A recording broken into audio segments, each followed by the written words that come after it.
Estamos de volta com o Manhã no Ar, são 6h51. E uma boa postura no seu local de trabalho pode significar estabilidade.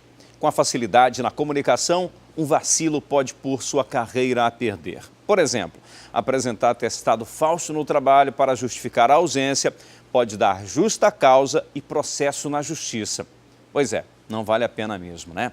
Esse assunto a gente mostra agora na reportagem da Maiara Rocha e Irailton Santos. Apresentar atestado falso no ambiente de trabalho é crime. Mas essa prática é bem mais comum do que se imagina. Pelo menos 2 casos são registrados por semana aqui no Conselho Regional de Medicina do Amazonas. Uma equipe do órgão recebe a denúncia, entra em contato com os profissionais médicos e os hospitais para saber a procedência desses atestados, que na maioria das vezes são falsos, que é quando alguém se passa pelo médico, falsifica a assinatura e usa o carimbo. Um outro caso bastante comum também se trata dos atestados graciosos, que é quando o médico libera o documento sem que o paciente esteja doente. Se a fraude for comprovada, o médico que assinou o documento pode até responder a um processo na justiça. Infelizmente, alguns colegas mais inexperientes, cometem esse deslize ético de dar um atestado para fazer um favor para a pessoa, porque vai ter que viajar, porque vai ter que faltar por um motivo qualquer ao trabalho. Então, isso caracteriza um ilícito ético. E o médico que assim procede está sujeito a responder a uma sindicância por ilícito ético. E sindicância que pode até eventualmente evoluir para um processo. E o profissional que falsifica o atestado pode ser demitido com justa causa e ainda perder todos os direitos trabalhistas. Os casos são julgados aqui no Tribunal Regional do Trabalho. É a empresa que procura o órgão e faz a denúncia. Apesar de terem praticado o crime, 80% dos trabalhadores contestam a ação. Bastante comum. O empregado vem aqui porque ele geralmente, por ser demitido por justa causa, ele não tem nenhum dos seus direitos rescisórios. Por exemplo, aviso prévio, férias, se ele tiver menos de 1 ano, 13º salário, fundo de garantia, seguro-desemprego, tudo isso ele acaba perdendo quando demitido por justa causa. A longo prazo, os prejuízos são ainda maiores. Falsificar atestado médico pode fechar as portas e destruir uma carreira promissora. Ele pode ser processado pelos danos que ele causou à empresa, ao cliente dessa empresa. Para ele fica sujo no mercado, porque hoje a comunicação entre as empresas ela está muito eficiente, é rápida. Então hoje as empresas elas ligam para saber referência e uma referência ruim ela vai alastrar muito rápido, então vai fechar as portas. Ele vai ter que se justificar muito bem e começar do zero. Então, a consequência pode ser a perda de um processo que a pessoa trabalhou, estudou, e vai tudo por água abaixo. Vai ser começar do zero. Vamos continuar falando sobre o assunto. Divulgar informações confidenciais, por exemplo, do trabalho e cometer ações contra a segurança da empresa também são situações que podem levar à justa causa. Por isso, manter uma boa reputação e uma postura adequada tem se tornado cada vez mais um pré-requisito para manter-se no trabalho e conseguir bom desempenho, principalmente em meio a essa época de crise econômica. Para esclarecer melhor sobre quais motivos podem levar à justa causa e dar dicas sobre como ter uma boa conduta, a gente está recebendo aqui a presidente da Associação Brasileira de Recursos Humanos do Amazonas, a Kátia Andrade. Bom dia, tudo bem? Seja bem-vinda. Bom dia. Muito obrigada pelo convite. Bom dia a você. Olha, com relação a essa história da justa causa, as empresas estão cada vez mais tendo instrumentos disponíveis para avaliar o funcionário. Sim. E a gente conversava aqui antes de começar a nossa entrevista sobre as redes sociais. As redes sociais também podem resultar numa justa causa? As redes sociais elas vieram para o bem e para o mal, E assim, muitos colaboradores têm utilizado a rede social para se promover, e para mostrar realmente como podem contribuir efetivamente para uma empresa, mas alguns, inadvertidamente, têm usado as redes sociais de uma forma equivocada. né? Por exemplo, tem pessoas que entram com um atestado médico na empresa e depois postam uma foto no Facebook Isso na já praia. rendeu demissão aqui no Amazonas? Nossa, muito. É mesmo? Muito, muito. Eu, como gestora de RH, já passei por uma situação semelhante, né? Um funcionário entrar com um atestado médico, um CID, por exemplo, de labirintite, né? Que a pessoa não consegue nem ficar em pé direito, e postou, estou em Sampa com meu amor e tal. Então, isso acontece muito. Tem gente que acaba confundindo, né, essa história das redes sociais, como Facebook, Instagram, dizendo o seguinte, mas é minha vida pessoal. Só que não tem como, no momento em que você tem uma rede social e você expõe ela para o mundo, já deixa de ser privacidade, né? Exatamente, você é um perfil público, né? Então, assim, se você está de férias, nossa, você tem todo o direito de tirar férias, curtir. Agora, se você está com um atestado médico e está curtindo, não coloque nas redes sociais, pelo menos, né? O ideal é que você não faça isso, porque o emprego está tão difícil, né? A crise está tão acirrada. Qual a dica, qual a orientação que a senhora dá para quem está empregado, né? Como usar as redes sociais, o que postar no Facebook, o que postar no Instagram? E aí eu aproveito para perguntar para a senhora também a dica de quem está procurando um emprego. Então, olha, a rede social mais adequada para esse aspecto profissional é o LinkedIn. Né? É no LinkedIn que os recrutadores vão buscar aqueles profissionais que eles estão querendo. E aí, uma vez sendo achado, né, lá no pesquisado e achado dentro daquele perfil que está procurando no LinkedIn, se você é usuário, por exemplo, do Facebook, o que é que os recrutadores vão fazer? Eles vão também dar uma olhada lá no seu Facebook para ver exatamente essa parte comportamental, que você não posta no LinkedIn. No LinkedIn você não fica postando fotos no lazer, família, amigos, não. Você vai postar realmente aquilo que tem a ver com a sua profissão, né? Você vai entrar em grupos de interesse profissional, diferentemente do LinkedIn. Só que como profissional, o ser humano é um ser integral, você não é só profissional, né? Você tem a sua vida pessoal e tal, e é o conjunto que faz a diferença, né? É aquilo que você é profissionalmente e aquilo que você é fora dos muros da empresa, que vai fazer com que você seja um profissional que se relacione bem, né? Que consiga trabalhar em equipe, né? Isso é muito importante.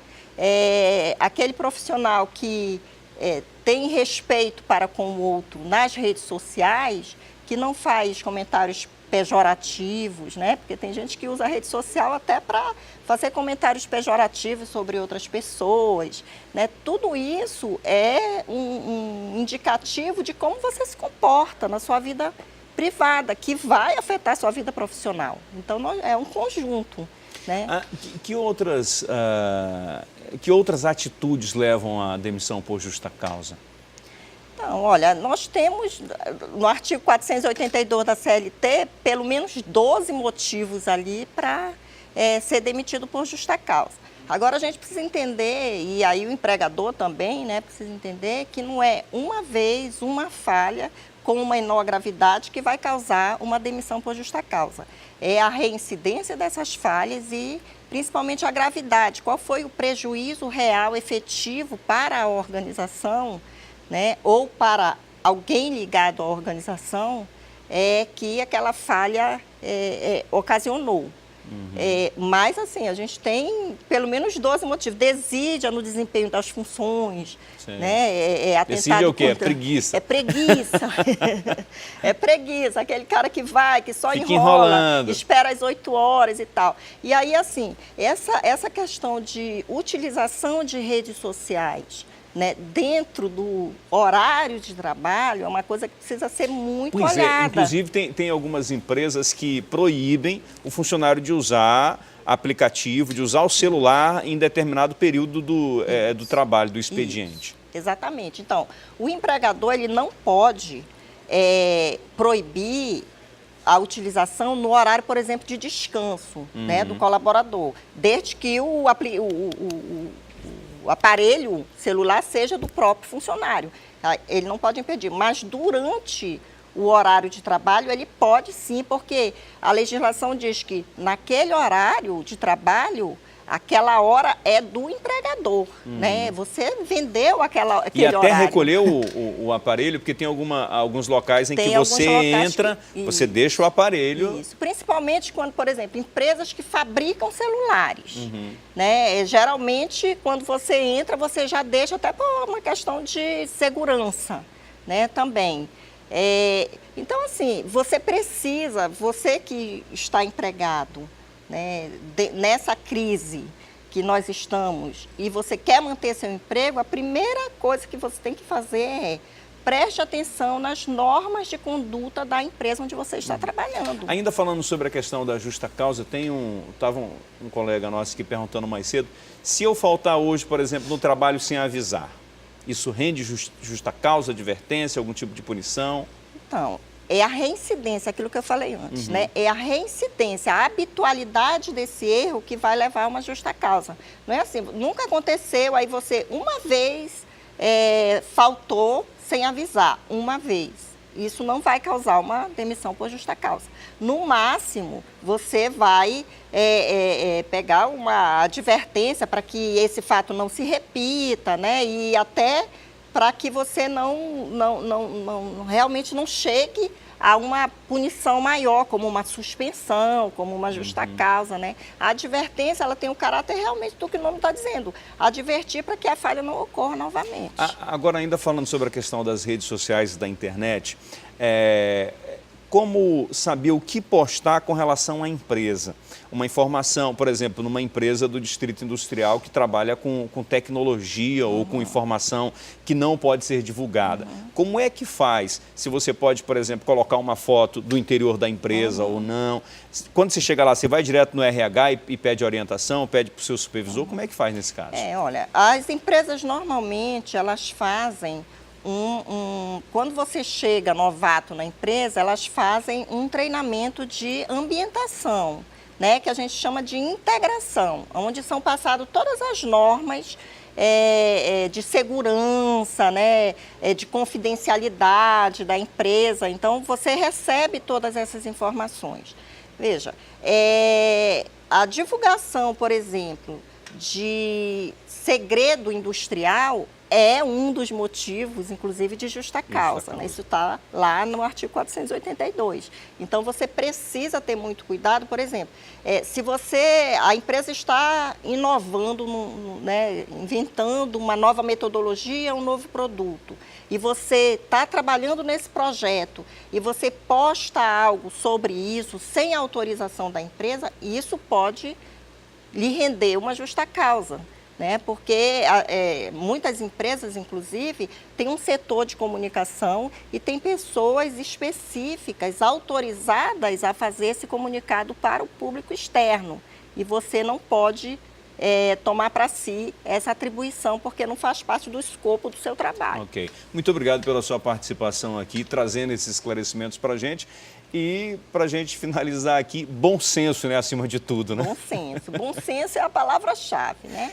Eu conversei aqui com a presidente da Associação Brasileira de Recursos Humanos do Amazonas, Kátia Andrade. Muito obrigada. E o Tribunal Superior do Trabalho abriu inscrições para concurso público de nível médio e superior com mais de 50 vagas. Quem tem os detalhes para a gente sobre esse assunto é a repórter Thea Morel, com quem eu converso ao vivo agora. Olá, Thea, bom dia. Como as inscrições podem ser feitas? Bom dia, Wilson. Bom dia a todos. Olha só, essas inscrições elas estão sendo coordenadas pela Fundação Carlos Chagas. E existe um site específico que já está com essas inscrições abertas desde o dia 17 de agosto, desde 1h da tarde, considerando o horário aqui de Manaus. O site é o www.concursosfcc.com.br. Essas inscrições têm um período bem longo para que esses candidatos que estão interessados em participar do concurso do Tribunal Superior do Trabalho possam se inscrever.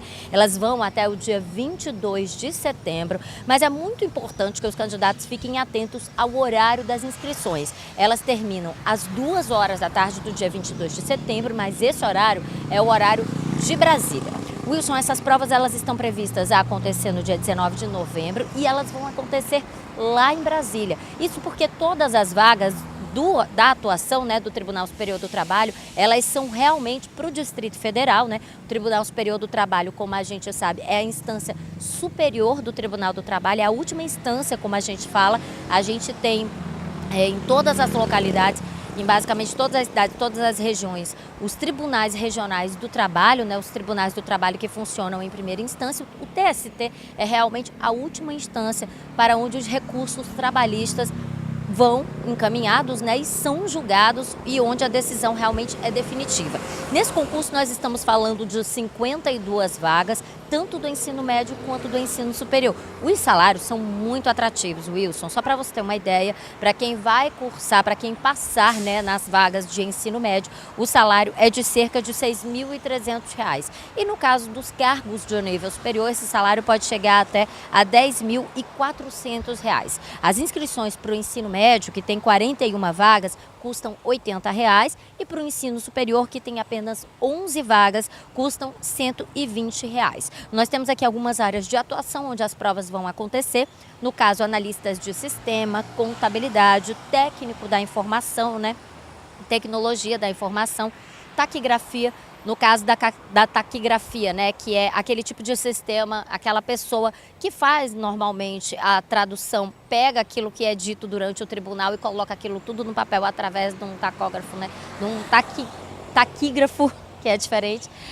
No caso da taquigrafia, você pode ter nível superior em qualquer área de conhecimento, mas você precisa, obviamente, ter aí um pouquinho de conhecimento de taquigrafia. E tem também as áreas administrativas e judiciárias, que aí são os cargos de ensino médio. Essas são apenas algumas áreas de atuação, mas o ideal mesmo é que esse candidato ele se prepare, ele dê uma lida no edital, né, que está lá no site da Fundação Carlos Chagas, que ele veja o que é que precisa, que ele se prepare. Vai ser com certeza um concurso muito concorrido, porque o salário é muito bom, são apenas 52 vagas, né? E isso serve principalmente para aquelas pessoas que realmente também têm interesse, ou pelo menos disponibilidade, de morar em Brasília. Tribunal Superior do Trabalho com vagas abertas vai até dia 22 de setembro.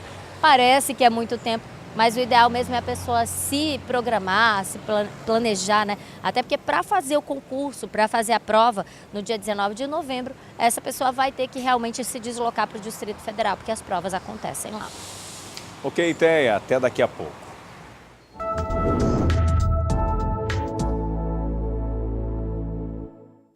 E a expectativa de vida do brasileiro está aumentando. E com ela, uma profissão tem ganhado destaque: o cuidador de idoso.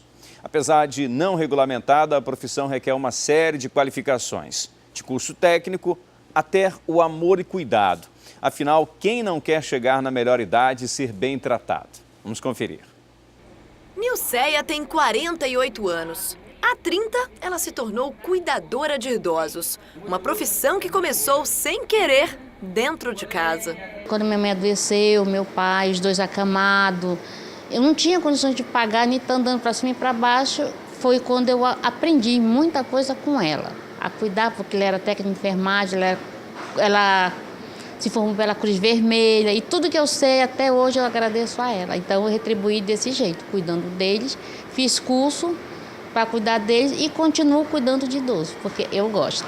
A Nilceia faz questão de se envolver com quem ela cuida, até porque a convivência muitas vezes é até dentro de hospitais. Eu me envolvo, eu choro quando eles vão para o hospital, eu dou uma assistência do mundo que eu posso fazer, eu faço. Em 10 anos, a população idosa do Amazonas cresceu 3,5%. Segundo dados do IBGE de 2016, hoje eles já somam mais de 347 mil. Isso quer dizer quase 9% da população total do estado. Por esse motivo também é que a profissão de cuidador de idosos tem crescido tanto. Tem um projeto no Congresso Nacional para fins de regulamentação. Ela existe como profissão, mas não existe a regulamentação. Portanto, o cuidador de idoso é considerado por nós, pela legislação do trabalho, pela justiça do trabalho, como um trabalhador doméstico, né? E como tal, né, ele tem todos os direitos de um trabalhador doméstico. Pois é, os mesmos direitos de qualquer outro trabalhador. Receber pelo menos um salário mínimo, férias, 13º, carteira assinada. A diferença com a não regulamentação é que não existe um piso. O salário vai da combinação entre empregador e empregado. Pensando nesse mercado, muita gente anda procurando curso na área. Hoje em dia já é uma necessidade da pessoa ter uma qualificação, porque com cuidar de um idoso vai muito além de simplesmente aqueles cuidados com as atividades básicas da vida diária, não é só isso. Cuidar do idoso você tem que ter perspicácia, você tem que ter paciência, ética, saber lidar com esse idoso. Mas tem um detalhe, mesmo com a crise, esse é o tipo de trabalho que é preciso ter um algo a mais. Senão, nem adianta se qualificar.